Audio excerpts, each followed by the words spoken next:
بسم اللہ الرحمن الرحیم تبت یدا ابی لہب وتب ما اغنى عنہ مالہ وما کسب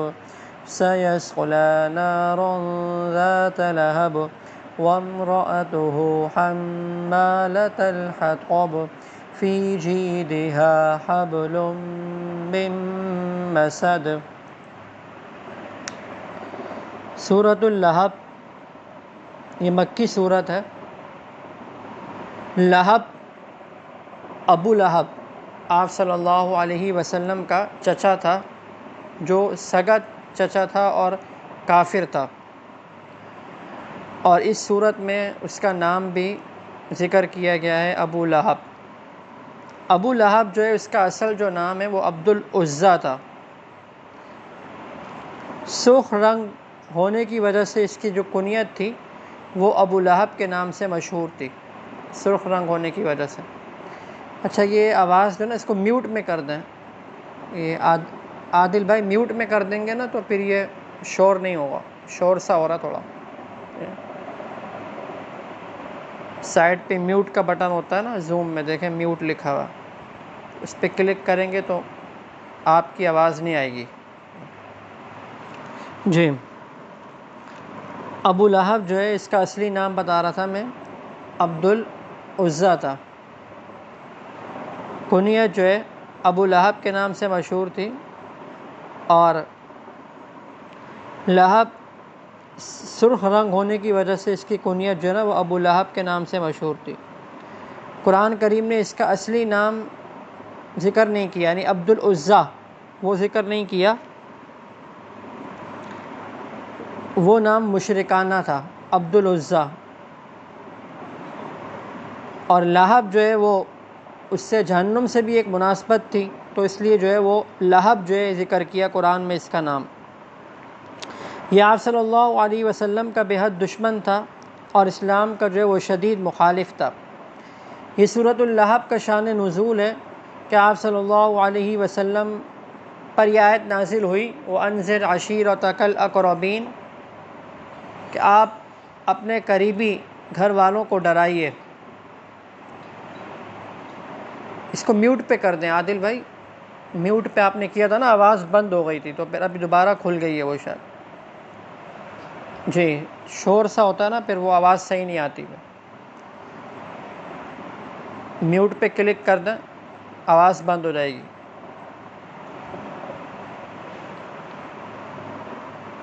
سائڈ پہ لکھا ہوتا ہے میوٹ، اس پہ کلک کر دیں گے تو آواز بند ہو جائے گی بالکل۔ سائڈ پہ لکھا ہوا نظر آ رہا ہے آپ کو میوٹ، MUTE میوٹ لکھا ہوا ہے۔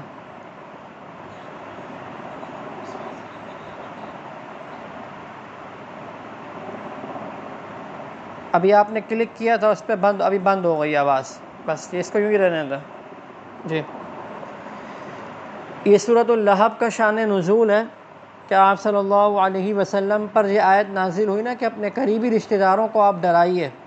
وَأَنذِرْ عَشِيرَتَكَ الْأَقْرَبِينَ۔ تو آپ صلی اللہ علیہ وسلم جو وہ ایک پہاڑ پر، صفا پہاڑی پر جو وہ تشریف لے گئے، اور آپ صلی اللہ علیہ وسلم نے وہاں قریش کے جو لوگ تھے، بڑے بڑے سردار اور دیگر لوگوں کو بلایا اور ان کو دعوت دی۔ پہلے تو آپ صلی اللہ علیہ وسلم نے ان سے یہ فرمایا کہ اگر میں تمہیں یہ خبر دوں کہ دیکھو فلاں سمت سے کوئی لشکر آ رہا ہے جو تم پر حملہ آور ہوگا، تم اس پر یقین رکھو گے؟ تو ان سب نے کہا کہ ہم اس کے اوپر یقین رکھیں گے، اس کے اوپر ہم یقین رکھیں گے۔ تو آپ صلی اللہ علیہ وسلم نے ان کو بتایا کہ دیکھو، یعنی ان کو دعوت دی اور بتایا کہ میں تمہیں ڈراتا ہوں ایک سخت عذاب سے، جو تم کفر اختیار کر رہے ہو اس کے اوپر تمہیں عذاب دیا جائے گا۔ تو یہ سن کر ابو لہب جو ہے نا وہ غصے میں آ گیا، وہ ویسے ہی دشمن تھا آپ صلی اللہ علیہ وسلم کا۔ جب اس نے یہ بات سنی بھتیجے سے، یعنی آپ صلی اللہ علیہ وسلم سے، کہ یہ تو ہمارے دین سے پھیر رہا ہے، تو اس نے بددعائیہ جملہ جو ہے آپ صلی اللہ علیہ وسلم کو کہا اور کہنے لگا تبا لک الہذا جمعتنا سائر الیوم، یعنی بددعائیہ جملہ آپ صلی اللہ علیہ وسلم کے بارے میں برا بھلا کہا آپ صلی اللہ علیہ وسلم کو، کیا تو نے ہمیں اس لیے جمع کیا ہے آج کے دن؟ تو اس پر یہ صورت نازل ہو گئی تبت یدا کہ ابی لہب، کہ ابو لہب کے جو ہاتھ ہیں وہ ٹوٹ جائیں، ابو لہب کے ہاتھ ٹوٹ جائیں، ابو لہب جو ہے وہ برباد ہو جائے، وتب، اور وہ برباد ہوا۔ تو اس پر یہ آیت، یہ صورت جو ہے وہ نازل ہوئی، کیونکہ جب یہ واقعہ پیش آیا تو مسلمانوں کے دل میں، مسلمان جو صحابہ کرام تھے ان کو بڑا برا لگا کہ یہ مطلب کیسے یعنی برا بھلا کہہ رہے ہیں۔ تو قرآن نازل ہو گیا، اور جو ابو لہب نے برا بھلا کہا تھا تو اس کے جواب میں اللہ تعالیٰ نے جو ہے یہ صورت جو ہے وہ نازل فرمائی، اور اس میں بتا دیا کہ نہ اس کا مال کوئی کام آیا، نہ اس کی کوئی اولاد کام آئی، وہ جہنم میں داخل ہوگا۔ اور اس کی جو بیوی تھی نا، وہ بھی آپ صلی اللہ علیہ وسلم کو ستایا کرتی تھی، روایت میں آتا ہے کہ وہ راستے میں لکڑیاں بچھا دیا کرتی تھی، تو اس کی بیوی کا بھی اس صورت میں تذکرہ ہے کہ وہ بھی جہنم میں جائے گی، اور ابو لہب جو ہے وہ بھی جہنم میں جائے گا۔ اور ابو لہب کی ہلاکت اور بربادی دنیا میں تو اس طرح ہو گئی کہ 7 روز کے بعد جب بدر کا واقعہ پیش آیا نا، تو بدر کے 7 روز کے بعد اس کو طاعون کی ایک گلٹی نکلی۔ طاعون ایک بیماری ہوتی تھی کہ بغل میں کوئی گلٹی نکل جاتی تھی، تو اب یہ ایسا مرض تھا جو پھیلتا تھا، یعنی ایک کو لگ گئی دوسرے کو لگ جاتی تھی۔ جب گھر والوں نے دیکھا کہ اس کو یہ مرض ہو گیا، کہیں ہمیں نہ ہو جائے، تو گھر والوں نے اس کو گھر سے نکال دیا ابو لہب کو، اور الگ کہیں اس کو جو ہے وہ ڈال دیا، اور پھر وہیں پر جو ہے وہ مر گیا اسی حالت کے اندر ہی، اور پھر اس کی لاش کو کسی جگہ جو ہے وہ ڈال دیا گیا، کنویں وغیرہ کے اندر کہیں جو ہے اس کو گڑھا کھود کر اس میں جو ہے کیا نام ہے ڈال دیا اس کو، اس کی لاش کو، اور اوپر سے پتھر جو ہے وہ بھر دیے۔ تو دنیا میں اس کی بربادی یہ ہوئی، اور آخرت کا تو عذاب اس کے لیے کیا ہے تیار ہے۔ اب آپ صلی اللہ علیہ وسلم کا سگا چچا ہے لیکن ایمان نہیں لایا اور سخت دشمن تھا، تو اس لیے وہ بھی کیا ہے جہنم ہی میں جو ہے وہ جائے گا، داخل ہوگا۔ تو یہ صورت جو ہے وہ اس پر نازل ہوئی، اس واقعے پر کیا ہے نازل ہوئی، تو اس میں اس کا تذکرہ ہے۔ تبت، ترجمہ میں دیکھیے، تبت یدا ابی لہب وتب، تبت برباد ہو، تبت برباد ہو، یدا ابی یعنی ابو لہب، ابو لہب برباد ہو۔ ید کا مطلب ویسے تو عربی میں کہتے ہیں ہاتھ کو کہتے ہیں، ہاتھ، ید عربی میں۔ کبھی ایسا بھی ہوتا ہے کہ ہاتھ بول کے اس سے پورا شخص مراد لے لیا جائے، تو مراد مطلب یہی ہے کہ ابو لہب جو ہے وہ، یعنی کہ تبت یدا، لفظی ترجمہ تو یوں ہی کریں گے اس کا، تبت یدا ابی لہب، کہ ابو لہب کے ہاتھ برباد ہوں، وتب، اور وہ برباد ہوا۔ یعنی پہلے تو بد دعا دی، بد دعائیہ جملہ ہے کہ اس کے ہاتھ برباد ہوں، اور پھر آگے بتایا کہ وہ برباد ہوگا بھی، یعنی خبر بھی دے دی ساتھ ساتھ کہ ایسا ہوگا بھی، اور ایسا ہوا بھی، جیسے کہ میں نے آپ کو واقعہ جو ہے بتایا۔ ما اغنا عنہ، ما کا مطلب ہوتا ہے نہیں، نہیں اغنا کام آیا، نہیں کام آیا، عنہ مالہ اس کو اس کا مال، یعنی اس کا مال اس کے کام نہیں آیا۔ ما مطلب نہیں، اور اغنا مطلب کام آنا، نہیں کام آیا، عنہ اس کے، مالہ اس کا مال، وما کسب، اور واو مطلب ہو گیا اور ما کا مطلب ہو گیا جو، اور جو کسب اس نے کمائی کی، اور جو اس نے کمائی کی ہے دنیا میں جو بھی، تو وہ اس کے کوئی کام نہیں آئی۔ سیصلی نارن، سیصلی، سین کا مطلب ہوتا ہے ان قریب، یعنی ان قریب، یصلی، یصلی مطلب وہ داخل ہوگا، نارن، نار مطلب آگ میں، نار آگ کو کہتے ہیں۔ ذات لہب، ذات لہب، ذات کا ترجمہ کریں گے لفظی والی، یعنی شعلوں والی، لہب کہتے ہیں شعلے کو، شعلوں والی، عنقریب وہ داخل ہوگا آگ میں، ذات لہب شعلوں والی، یعنی جہنم کی آگ جو ہے وہ اس سے مراد ہے۔ وامرأتہ، واو کا مطلب تو ہو گیا اور، امرأتہ کا مطلب ہو گیا عورت، اور ہو کا مطلب ہو گیا اس کی، اور اس کی عورت یعنی اس کی بیوی، اس کا بھی یہاں پہ تذکرہ ہو رہا ہے۔ حمالۃ الحطب، حمالہ، حمالہ کہتے ہیں اٹھانے والی، حمالہ اٹھانے والی، الحطب لکڑیوں کو، یعنی جس کا ترجمہ یوں بھی کر سکتے ہیں ڈھوتی ہوئی، ڈھوتی ہوئی الحطب لکڑیاں، حطب لکڑی کو کہتے ہیں عربی میں، لکڑیاں ڈھوتی ہوئی۔ ایک تو یہ اس کے دو مطلب ہو سکتے ہیں، حمالۃ الحطب یعنی اس کی بیوی کی یہ صفت ذکر کی کہ وہ لکڑیاں ڈھوتی ہوئی، یا تو یہ مطلب ہے کہ وہ لکڑیاں اٹھائے ہوئی تھی، یعنی اس کا کام یہ تھا کہ لکڑیاں اٹھایا کرتی تھی اور آپ صلی اللہ علیہ وسلم کے راستے میں بچھا دیتی تھی تکلیف پہنچانے کے لیے، یا اور پھر یہ مطلب بھی ہو سکتا ہے کہ وہ جہنم میں جب داخل ہوگی نا، جہنم میں جب ہوگی تو اس کی حالت یہ ہوگی کہ وہ لکڑیاں ڈھوتی ہوئی آئے گی، یعنی اس کی حالت کو بیان کیا جا رہا ہے۔ تو دونوں مطلب ہو سکتے ہیں۔ وامرأتہ اور اس کی بیوی، حمالۃ الحطب لکڑیاں ڈھوتی ہوئی، فی جیدہا جید کہتے ہیں گردن کو، اور فی کا مطلب ہو گیا میں، اور ہا کا مطلب ہو گیا اس، یعنی اس کی گردن میں، اس کی گردن میں حبل، حبل رسی ہے، من مسد، حبل کہتے ہیں رسی کو، من مسد، مسد کا مطلب ہوتا ہے مونچھ، مونچھ کی رسی، مسد ایک مضبوط رسی کو جو ہے وہ بولا جاتا ہے، وہ رسی جو کہ مضبوط قسم کی ہوتی ہے، اور یہ لغت میں لکھی ہوئی بات کہ مونچھ اس رسی کو کہا جاتا ہے جو گھاس کی ہوتی ہے۔ تو بہرحال اس کا ترجمہ مونچھ کریں گے، یعنی میم واو نون جے اور ہا، مونچھ، اور مونچھ کا مطلب بتا دیا کہ ایک مضبوط قسم کی رسی ہوتی ہے، اس کو کہا جاتا ہے مسد۔ اور اس کا مطلب یہ بتایا، یہ بھی ہو سکتا ہے یعنی جہنم میں اس کی حالت بیان کی جا رہی ہے کہ جہنم میں جو ہے اس کو، اس کے گلے میں نا مضبوط قسم کی کوئی رسی ہوگی، لوہے کی طرح کی، یہ بتایا جا رہا ہے۔ فی جیدہا حبل من مسد، اس کی گردن میں رسی ہے، من مسد مونچھ کی۔ تبت یدا ابی لہب وتب، برباد ہوں یدا ابی لہب، ابو لہب کے ہاتھ، وتب اور وہ برباد ہو چکا، ما اغنا عنہ مالہ کام نہیں آیا اس کے اس کا مال، وما کسب اور جو اس نے کمایا، سیصلی نارا ان قریب وہ داخل ہوگا آگ میں، ذات لہب شعلوں والی،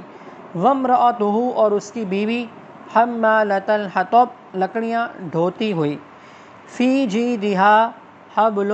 من مسد اس کی گردن میں رسی ہے، مسد مونچھ کی۔ یہ سورۃ اللہب جو ہے مکمل ہو گئی ہے، اس کی مختصر سی تشریح تھی جو میں نے آپ کے سامنے بتا دی ہے۔ آگے سورۃ النصر، اس کی میں تلاوت کر لیتا ہوں پہلے۔ بسم اللہ الرحمن الرحیم، فی دین اللہ افواجا فسبح بحمد ربک واستغفر انہ کان توابا۔ یہ جو صورت ہے، اس صورت کے اندر جو ہے نا یہ بتایا جا رہا ہے، آپ صلی اللہ علیہ وسلم کو خوشخبری دی جا رہی ہے کہ مکہ فتح ہوگا۔ مکہ جو ہے وہ سن 8 ہجری کے اندر فتح ہوا، بہت بڑی بات تھی مکہ کا فتح ہونا سن 8 ہجری کے اندر، اور پھر اسلام گویا کہ بہت زیادہ پھیلا مکہ فتح ہونے کے بعد۔ آپ صلی اللہ علیہ وسلم کو اس میں ایک تو خوشخبری دی جا رہی ہے کہ مکہ ضرور فتح ہوگا، اور پھر یہ بھی اس میں آپ صلی اللہ علیہ وسلم کی گویا کہ وفات کے بھی اشارے ہیں،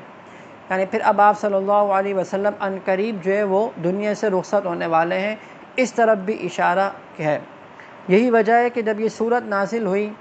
تو بعض صحابہ کرام تو بڑے خوش ہوئے،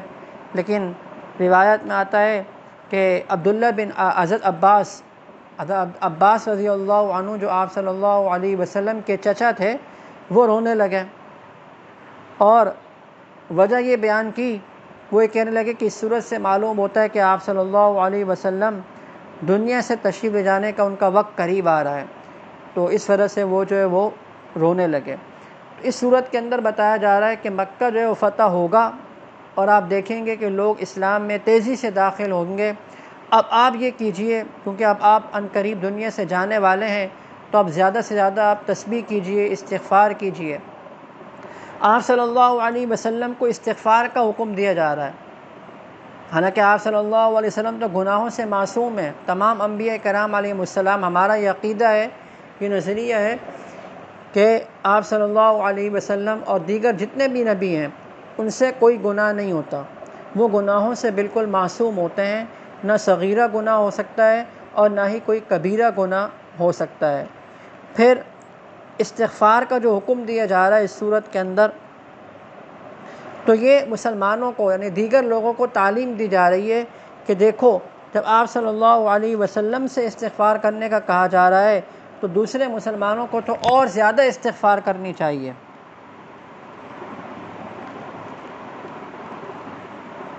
تو گناہوں سے تو بالکل پاک تھے، اور اگر کوئی آپ کی شان کے لحاظ سے کوئی بھول چوک ہو بھی گئی ہو تو اللہ تعالیٰ نے تو اس کو بھی معاف کر دیا ہے، جیسے کہ سورہ فتح کے اندر ذکر ہے معافی کا، جب ہم سورت کی تشریح پڑھیں گے وہاں پہ یہ بات آئے گی۔ تو بہرحال یہ اس سورت کا خلاصہ ہے جو میں نے آپ کے سامنے عرض کر دیا۔ اب اس سورت کی تھوڑی سی ہم ترجمہ پڑھ لیتے ہیں اور تشریح۔ اذا جاء نصر اللہ والفتح، اذا کا مطلب ہوتا ہے جب، جاء مطلب ہوتا ہے آنا، یعنی جب آئے نصر اللہ، نصر کہتے ہیں مدد کو، نصر اللہ اللہ کی مدد، والفتح اور فتح، جب آئے اللہ کی مدد اور فتح، یعنی مراد وہی ہے جو میں نے بتایا کہ فتح مکہ کی خوشخبری کی طرف اشارہ ہے۔ وَرَأَيْتَ النَّاسَ، وَرَأَيْتَ واو کا مطلب تو ہو گیا اور، رأیت مطلب ہوتا ہے دیکھنا، اور آپ دیکھیں گے، الناس رأیت، اور آپ دیکھیں الناس لوگوں کو، یدخلون وہ داخل ہو رہے ہیں، فی دین اللہ اللہ کے دین میں، افواجا فوج در فوج، یعنی تیزی کے ساتھ اسلام بہت پھیلا فتح مکہ کے بعد، تو آپ دیکھیں گے لوگوں کو، یدخلون وہ داخل ہو رہے ہیں اللہ کے دین میں، فوج در فوج۔ فسبح، تو فا کا مطلب ہو گیا تو، سبح تسبیح کیجئے، بحمد ربک اپنے رب کی حمد کے ساتھ، واستغفرہ اور اس سے مغفرت طلب کیجئے، انہ کان توابا، انہ یقیناً وہ، کان توابا بہت معاف کرنے والا ہے۔ دیکھیے جیسے میں نے شان نزول میں اور شروع میں بتایا کہ آپ صلی اللہ علیہ وسلم کی وفات کا وقت قریب ہونے کی طرف بھی اشارہ ہے، تو آپ کو یہ فرمایا جا رہا ہے کہ آپ تسبیح کیجئے اور استغفار کیجئے۔ تو اس سے بزرگ حضرات یہ فرماتے ہیں کہ جو لوگ دین کی خدمت میں لگے ہوئے ہیں، دین کی کسی بھی خدمت میں لگے ہوئے ہیں، جب وہ بڑھاپے کو پہنچ جائیں اور موت قریب معلوم ہونے لگے تو انہیں بھی زیادہ سے زیادہ قرآن کی تلاوت، ذکر اذکار، تسبیح، استغفار،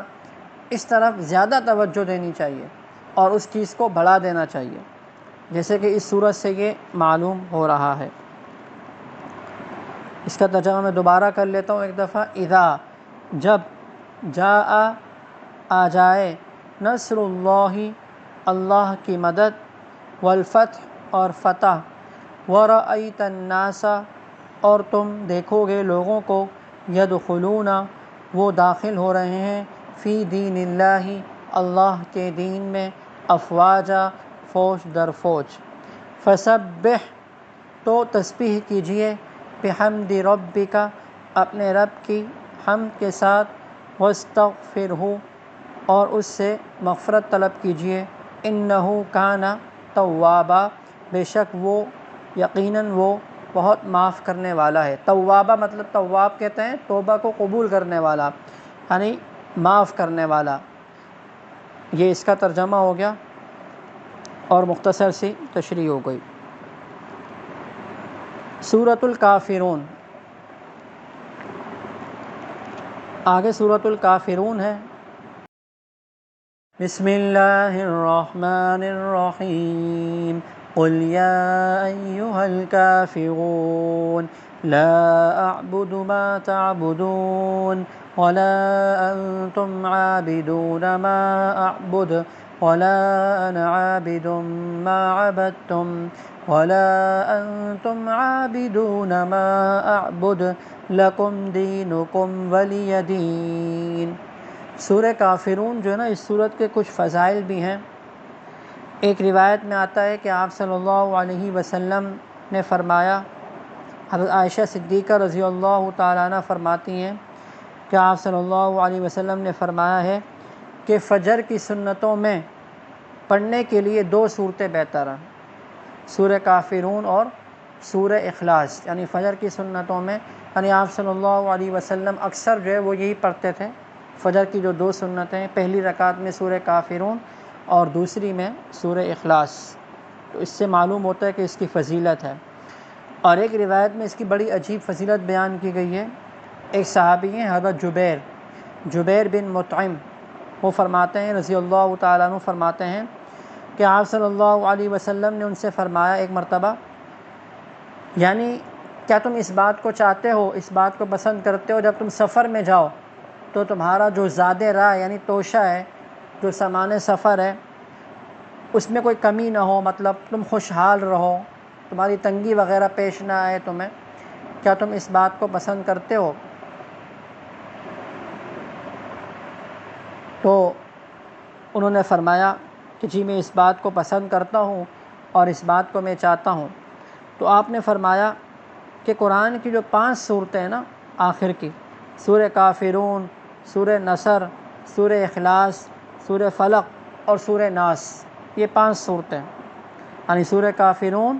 سورہ نصر، سورہ اخلاص، سورہ فلق اور سورہ ناس پڑھا کرو، اور ہر صورت کے شروع میں بسم اللہ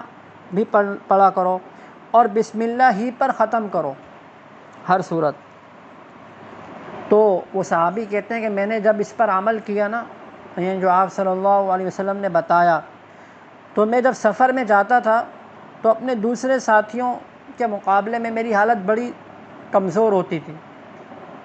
لیکن جب میں نے اس پہ عمل کرنا شروع کیا جو آپ صلی اللہ علیہ وسلم نے بتایا، تو میری حالت بہت بہتر ہو گئی ان سے، یعنی اپنے ساتھیوں سے۔ تو اس کا ہمیں تھوڑا معمول ہو جائے تو بہت اچھا ہو جائے گا کہ اتنی اس کی فضیلت بیان کی گئی ہے کہ اگر یہ 5 صورتیں پڑھ لی جائیں، آدمی سفر میں جا رہا ہے کسی بڑے سفر پہ، اور مال و اسباب اگر زیادہ نہیں ہیں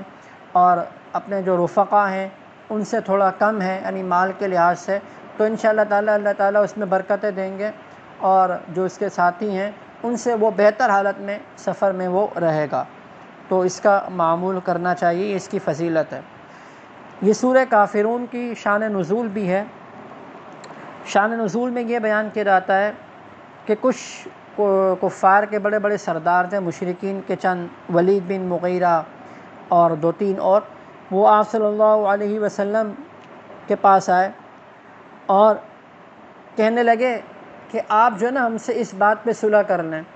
کہ 1 سال جو ہے نا آپ ہمارے بتوں کی عبادت کریں گے، اور 1 سال ہم جو ہے نا آپ کے معبود کی عبادت کریں گے، اس پہ ہمارا اور آپ کا صلح ہو جائے۔ وہ لوگ یہ کہنے لگے، تو پھر اس پر یہ صورت نازل ہو گئی کہ نہیں، آپ کہہ دیجئے کہ اے کافروں، جن کی تم عبادت کرتے ہو میں ان کی عبادت نہیں کرتا ہوں، میرا تو معبود اللہ تعالیٰ ہے، تم تو بتوں کی عبادت کرتے ہو، وہ تو میرے معبود نہیں ہیں۔ تو اس آیت، اس صورت، یہ پوری صورت نازل ہو گئی، اور اس میں صاف صاف بتا دیا کہ اس بات پر صلح نہیں ہو سکتی کہ 1 سال میں تمہارے بتوں کی عبادت کروں اور 1 سال تم میرے معبودوں کی عبادت کریں، ایسا کیسے ہو سکتا ہے؟ تمہارا دین الگ ہے اور میرا دین جو ہے وہ الگ ہے، لکم دینکم ولی دین، جیسے کہ آخر میں بتایا۔ تو اس پر یہ صورت نازل ہوئی۔ اور بعض روایتوں میں یہ بھی آتا ہے کہ پہلے تو انہوں نے پیشکش بھی کی کچھ، یعنی ہم آپ کو اتنا مال دیتے ہیں، آپ سب سے زیادہ مالدار ہو جائیں گے، اور جس عورت سے آپ چاہیں آپ کا نکاح کرا دیں، بس آپ اتنا کریں کہ ہمارے معبودوں کو برا بھلا نہ کہا کریں، اور اگر آپ یہ بھی نہیں مانتے تو پھر ایسا کرتے ہیں کہ ایک سال آپ ہمارے بتوں کی عبادت کریں اور ایک سال ہم آپ کے معبود کی عبادت کریں گے۔ تو بعض روایتوں میں یہ بھی باتیں آتی ہیں، اس طرح کا ذکر بھی آتا ہے۔ تو کوئی بھی واقعہ ہو، یعنی جو اس سے ملتے جلتے مختلف الفاظ ہیں، تو یہ سب ہی اس کا شان نزول ہو سکتے ہیں۔ تو اس صورت کے اندر منع کیا گیا کہ ایسی کوئی صورت نہیں ہو سکتی ہے صلح کی جو انہوں نے بیان کی ہے۔ قل یا ایھا الکافرون، قل کا مطلب ہوتا ہے کہہ دیجئے۔ قولا کا لفظ قرآن میں کئی جگہ ہے، مختلف الفاظ ہیں قولا سے نکلے ہوئے، کہنا ترجمہ ہوتا ہے، قل مطلب کہہ دیجئے، حکم دیا جا رہا ہے آپ صلی اللہ علیہ وسلم کو، آپ کہہ دیجئے یا ایھا الکافرون۔ یا ایھا اشارے کے لیے آتا ہے، اے کافروں۔ لا مطلب ہوتا ہے نہیں، اعبدو میں عبادت کرتا، ما تعبدون، ما مطلب جس کی، تعبدون تم عبادت کرتے ہو، میں عبادت نہیں کرتا ہوں جس کی تم عبادت کرتے ہو۔ ولا انتم عابدون، اور نہ تم، انتم کا مطلب کیا ہوتا ہے تم، اور نہ تم عابدون عبادت کرتے ہو، ما جس کی، اعبدو میں عبادت کرتا ہوں۔ ولا انا عابدن، ولا انا اور نہ میں، عابدن عبادت کرنے والا ہوں، یعنی آئندہ بھی ایسا کبھی نہیں ہوگا، اور نہ میں عابدن عبادت کرنے والا ہوں، ما جس کی، عبدتم تم عبادت کرتے ہو۔ دوبارہ وہی آیت، ولا انتم اور نہ تم، عابدون عبادت کرنے والے ہو، ما اعبد جس کی میں عبادت کرتا ہوں۔ لکم دینکم ولی دین، تمہارے لیے، لکم کا مطلب کیا ہے تمہارے لیے، دینکم تمہارا دین ہے، ولیہ مطلب واو کا مطلب تو ہو گیا اور لی مطلب ہو گیا میرے لیے، اور میرے لیے دین میرا دین ہے، تمہارے لیے تمہارا دین ہے اور میرے لیے میرا دین ہے۔ یعنی مطلب یہ ہے، یعنی ایسا نہیں ہو سکتا کہ میں موحد ہوں، میں توحید کو ماننے والا ہوں، میں شرک نہیں کر سکتا، نہ ابھی کر سکتا ہوں اور نہ آئندہ، اور تم مشرک ہو،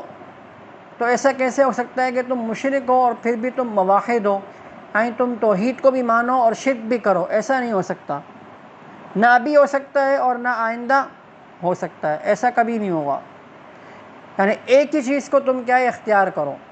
ایسا کیا کہ ایک سال تم میرے معبود کی یعنی اللہ تعالیٰ کی عبادت کرو گے، اور پھر ایک سال تم جو ہے وہ کیا ہے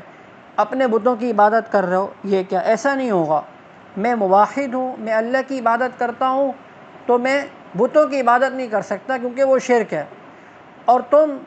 شرک کرتے ہو، بتوں کی عبادت کرتے ہو، تو تم موحد نہیں ہو سکتے، ایسا کیسے ہو سکتا ہے کہ تم بتوں کی عبادت بھی کرو اور اللہ کی بھی عبادت کرو۔ تو اس صورت کے اندر صاف صاف منع کر دیا کہ ایسی کسی چیز کے اوپر بھی صلح نہیں ہو سکتی۔ دوبارہ اس کا ترجمہ دیکھ لیں، قل، اچھا یہاں پہ تھوڑی سی ایک تنبیہ ہے، تھوڑا سا ایک نقطہ ہے، جیسے کہ بعض فرقے ہیں نا مختلف قسم کے، یعنی بہت سے فرقے ایسے ہیں جو کہتے ہیں کہ ہم جو ہے وہ مسلمان ہیں، حالانکہ ان کے جو عقائد ہیں وہ کفریہ ہیں۔ مثال کے طور پہ ذکری فرقہ ایک ہے ذکری، تو وہ کافر ہے، اور جیسے قادیانی ہوگا یہ بھی کافر ہیں، زندیق ہیں، اپنے آپ کو مسلمان کہتے رہتے ہیں۔ اس طرح اور بھی مختلف ہیں کہ جن کے عقائد جو وہ کفریہ ہیں۔ جب ان سے یہ بات کہی جاتی ہے نا کہ بھئی تم ایمان لے آؤ، اللہ کو مانو، یہ اعمال کرو، تو آگے سے وہ یہ کہتے ہیں لکم دینکم ولی دین، یعنی یہ کہہ کر وہ جان چھڑاتے ہیں کہ تم کو تمہارا دین مبارک اور ہمارے لیے جو ہے وہ ہمارا دین ہے، تم کو تمہارے لیے تمہارا دین ہے اور ہمارے لیے جو ہے وہ ہمارا دین ہے۔ تو اس طرح کہہ کر وہ لوگ جان چھڑاتے ہیں۔ پورے قرآن میں خالی ان کو یہی آیت ملی ہوئی ہے، یعنی حق سے دور بھاگنے کے لیے کوئی دلائل تو ہے نہیں، کیونکہ کفری عقائد ہیں، نظریات ہیں، کوئی دلیلیں نہیں ہیں، پیچھے کچھ نہیں ہے، تو یہ کہہ کر جان چھڑاتے ہیں کہ بھائی لکم دینکم ولی دین، تمہارے لیے تمہارا دین ہے اور میرے لیے میرا دین ہے۔ حالانکہ دیکھیے اس آیت کا کتنا وہ لوگ غلط جو ہے مفہوم بیان کرتے ہیں، غلط مطلب سمجھ رہے ہیں۔ حالانکہ اس آیت کے اندر تو مطلب اس آیت کا مطلب تو یہ ہے کہ ایسا نہیں ہو سکتا کہ میں موحد ہو کر جو ہے وہ شرک کروں، یعنی میرے لیے میرا دین ہے، میں اللہ کی عبادت کروں گا، معبود میرا وہی ہے، اور تم جو ہے وہ کیا ہے بتوں کی عبادت کر رہے ہو، تم موحد نہیں بن سکتے ہو۔ تو یہ مطلب ہے۔ اب وہ لوگ اس کا الٹا مطلب لے لیتے ہیں اور یہ کہہ کر اس آیت کو لے کر جو ان کو دعوت بھی دے کوئی اگر دین حق کی، اسلام کی، ایمان کی، تو آگے سے اس طرح جو وہ کہہ دیتے ہیں۔ وہ لوگ بھی جو ان کے ماننے والے ہوتے ہیں ان کو انہوں نے یہی سبق پڑھایا ہوا ہوتا ہے، یہی بات انہوں نے ان کو سکھائی بھی ہوتی ہے کہ بھائی تم یہ کہہ دینا آگے سے کہ بھائی تمہارے لیے جو ہے وہ تمہارا دین ہے اور میرے لیے ہمارا، یہ جو قرآن کی آیت ہے اس کو پڑھ دیتے ہیں وہ لوگ۔ تو یہ ان کی گمراہی کی کیا ہے بات ہے، یعنی بتایا تو جا رہا ہے کہ تمہارا جو دین ہے نا وہ الگ ہے اور میرا دین الگ ہے۔ اس آیت کا مطلب یہ ہے لکم دینکم ولی دین، کہ تمہارا دین وہ الگ ہے اور میرا دین الگ ہے۔ نہ یہ مطلب نہیں جو یہ لوگ جو فرقے ہیں مطلب مختلف قسم کے،